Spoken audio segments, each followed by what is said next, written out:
All right, let's get into project number 2. So once again, we've talked about quite a bit leading up to this point, and hopefully you got an opportunity to go through project number 1 and create the Python Magic 8 Ball. Now, during this project, it's actually going to be broken up into 2 sub-projects.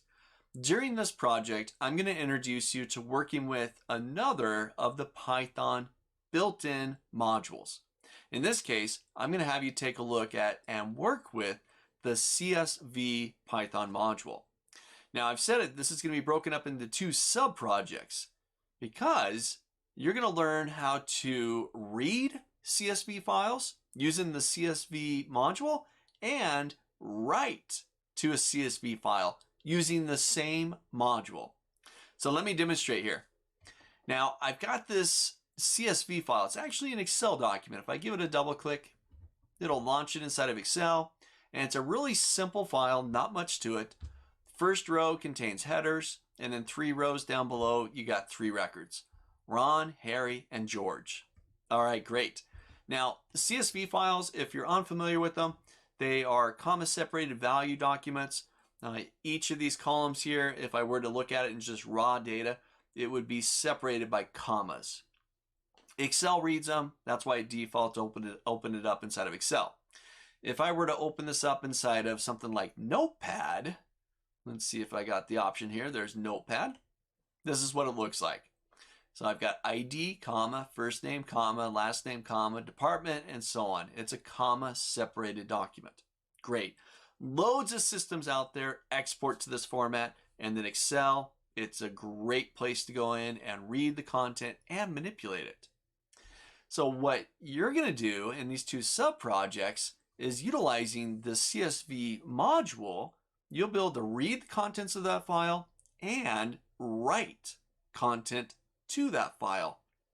Take a look. So I've already completed this. Here I've got a Python file called read CSV and another one called write CSV. If I just give these a double click, they'll do their job. So if I double click on read CSV, this is going to open it up. Here it is on my other screen, and it's reading the content of that file. There's ID, first name, last name, department, and there's Ron, Harry, and George. All right. Now I'm going to hit my enter key just so it closes that out. Great. That's one thing that you're going to accomplish, all utilizing this built-in module called CSV. Now the other one is going to write to the file. If I give this a double click, it's going to be quick. Quick. I give it a double click. It ran. Now if I reopen the Excel document, I'll just open it up inside a Notepad.